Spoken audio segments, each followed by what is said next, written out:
और माई तोहर का हालत बा? ठीक बरी, बस एक चीज ना ठीक बा का भा? कि जब से घर छोड़ के हमार विनोद गा लौट के नहीं आए रे, ओकर बड़ी याद सतावत। एक काम करते बेटा, कुर्सी लगाते तो हम आराम कर ले कुछ।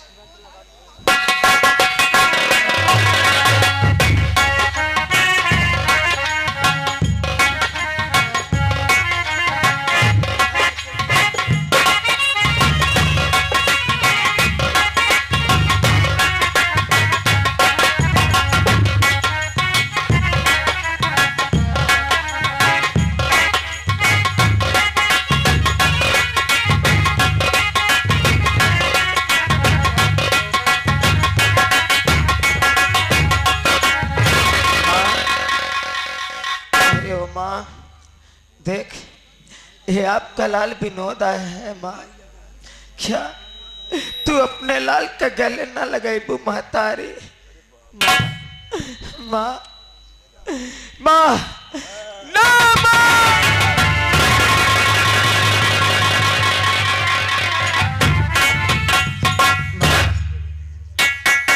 या विनोद कहाँ रहा बेटवा तू उतरा दिना? और भाई तो तू बिल्कुल ठीक ठाक आ गया। हाँ माँ, मैं बिल्कुल ठीक हूँ माँ।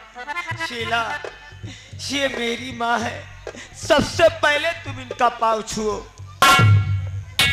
सासू माँ के चौलों में शीला बहू का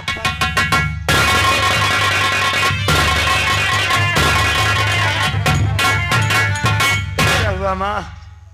अरे माँ, अरे जिस लड़की के पाँव धरते ही आप इतनी दूर जा रही है, अरे उसी लड़की की देन है कि आपका इलाज जिंदा है माँ। जब मेरी तबीयत खराब हो गई थी माँ, इसके भाई का नाम डॉक्टर केशवलाल है माँ।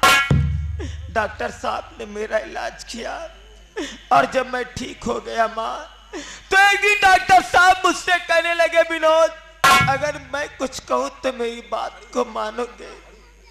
मैंने कहा साहब, अरे आपने मेरी जिंदगी को बचाया, आप मेरे भगवान हैं। इस दुनिया में पैसों के लिए कितनी माँ, कितनी बहन और कितनी बेटियों की जान चली जाती है हॉस्पिटल में। अरे आपने तो मेरा इलाज किया है साहब, आपकी एक नहीं 1000 बात को मानूंगा साहब।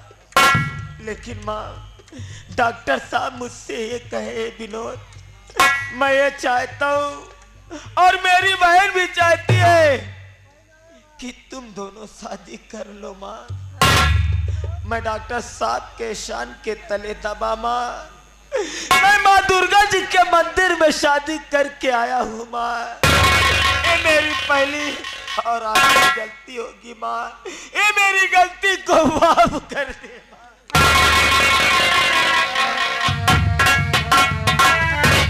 शादी करके आएगा बेटवा? हाँ माँ।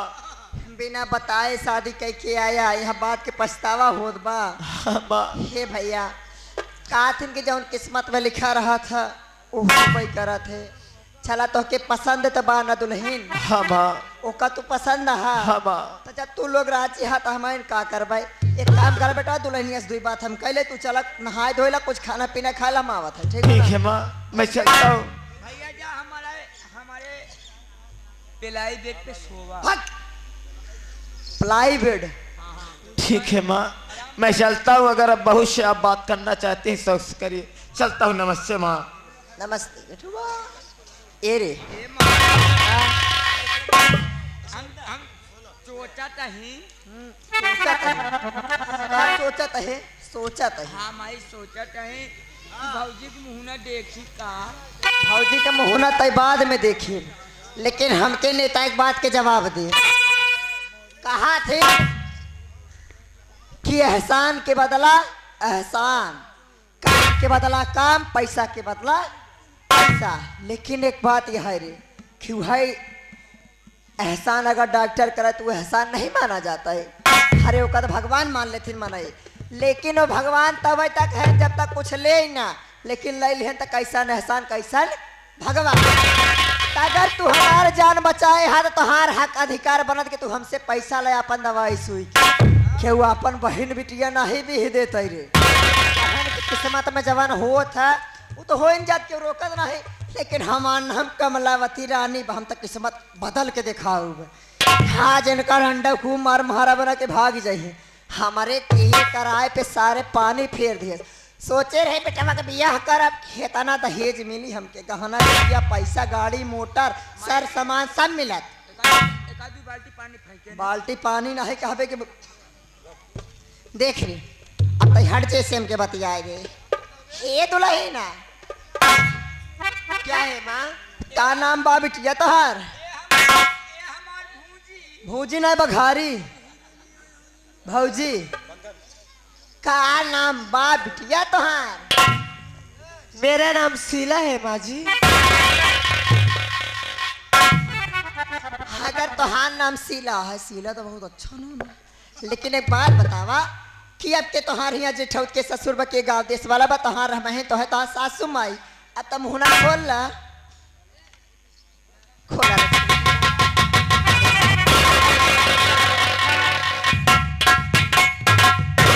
बस यही है तना और उठावा रच के उठावा अब नहीं हरे के याद जात नहीं न रोकती नहीं यहाँ हमार बात सुना बिटिया रच के बोलिए का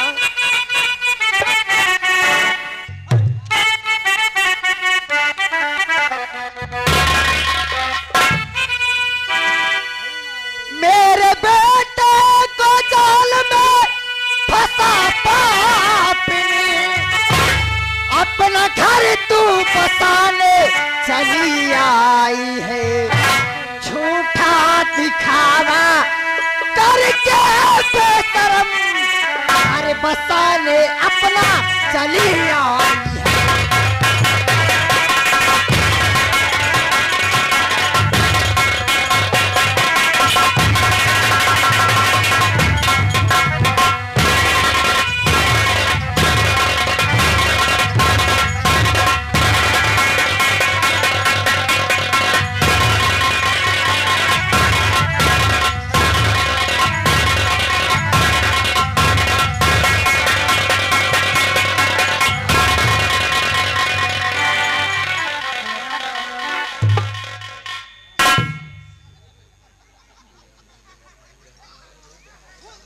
भाई जवान हंटर परी चमरी फाट जाए तुरंत ना चुप रहा घर में बैठ ना बोला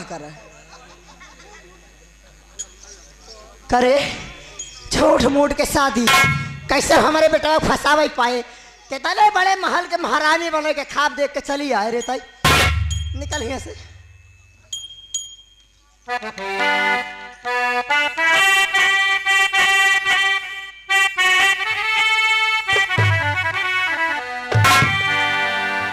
माफ करिए हमारी खता सासू माँ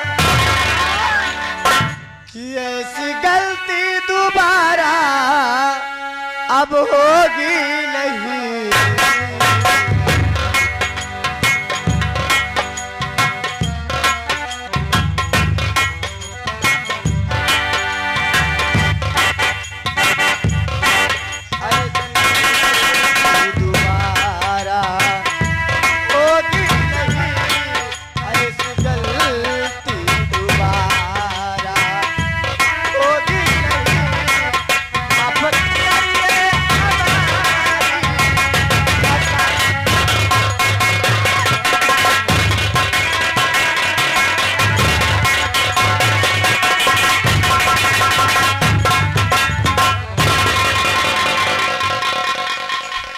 हमसे चूतिया समझे हैं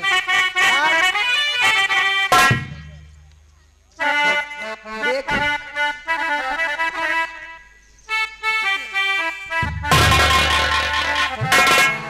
अरे चली जा तू घर छोड़ करके हमारा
आगे हमारे बाद आप लोग से कहा है माई बहनिया हरा जैसे रात भे देखो वैसे 2 मिनट और देखा घबला जिन चलब हम सवेरे चलब हम कर लिया के चलू तो है चूल्हा बर्तन हम कही देव अमूलक कहा तहाँ गिट्टी बालू विक्रेतर वाले भैया कहा तहाँ तनी के पतो मिली अच्छा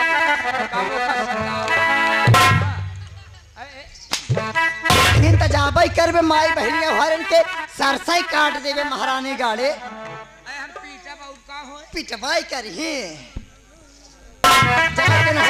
जा जा घर सब जा भाग जा यहाँ से जा निकल जा पता नहीं कब महारानी गाड़ी भर दाल खा रही देख एक था एक पहले हटा यहाँ से भाग यहाँ से बोल रे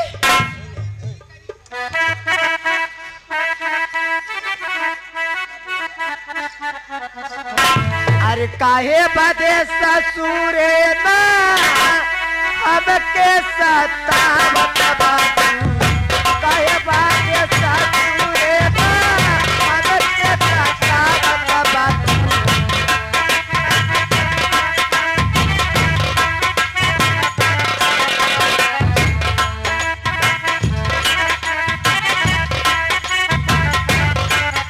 काहे बदे ससुरे ना अब के सतावत बातू इसे भाला लैला मुर्पा रनबाए सासुरा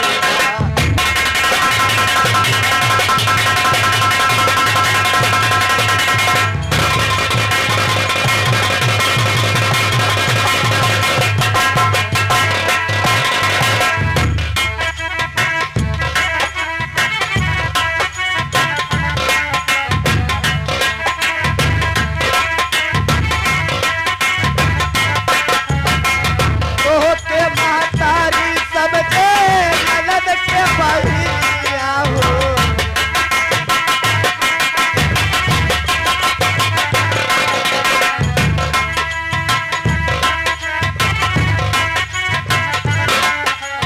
चढ़ाई ले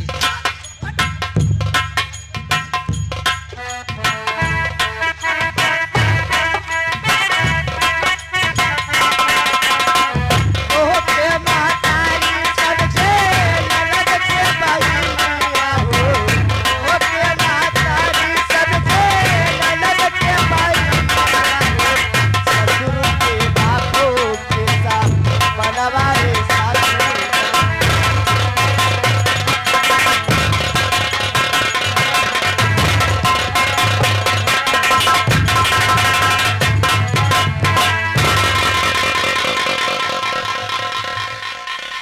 जाई न लागत बा माई हम आई ते हमका हुमुक देते हुमुक न देबै तो का भैन दबाई देते ही मर जाबे तो हुमुक जिन लेबै बाद में तो का हुमुक देबै हम कहते है चली जा भाऊजी यहाँ चली जा अब अपन शकल न दिखाऊ नहीं हमार गुस्सा अगर कहूँ जाम गवा तो हमसे बुरा कहूँ ना वहाई ना आए हाट दे रे हाट पका लो देख लेते न जाबे नहीं सासू माँ मैं इस घर के छोड़ के कहीं नहीं जाऊंगी छे मुझे यही किसना क्यों ना मार डालें आप लेकिन मैं कहीं नहीं जाऊंगी देख रे अगर तैना चाहबे तो हमारे शर्त के मुताबिक घरे में रह पड़ी जाना था हमारे शर्त का बरे कि सुबह सोच के उठे चूल्हा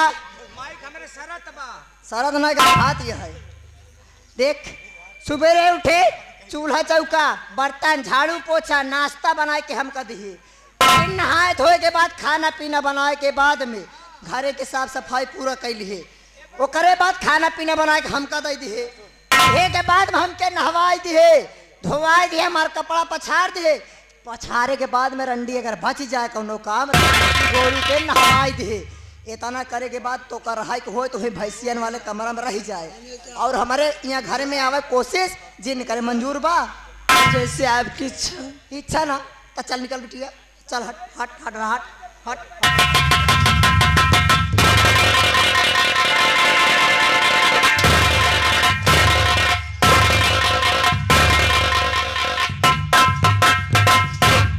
सब वही करी थे बुजुर्ग बैठ के वही कहा जाए तो होका थोड़ी कहा ठीक है तब ठीक है देख रे ये तो करत करत ऐसे भाग जाए बगल और बोल ए आगे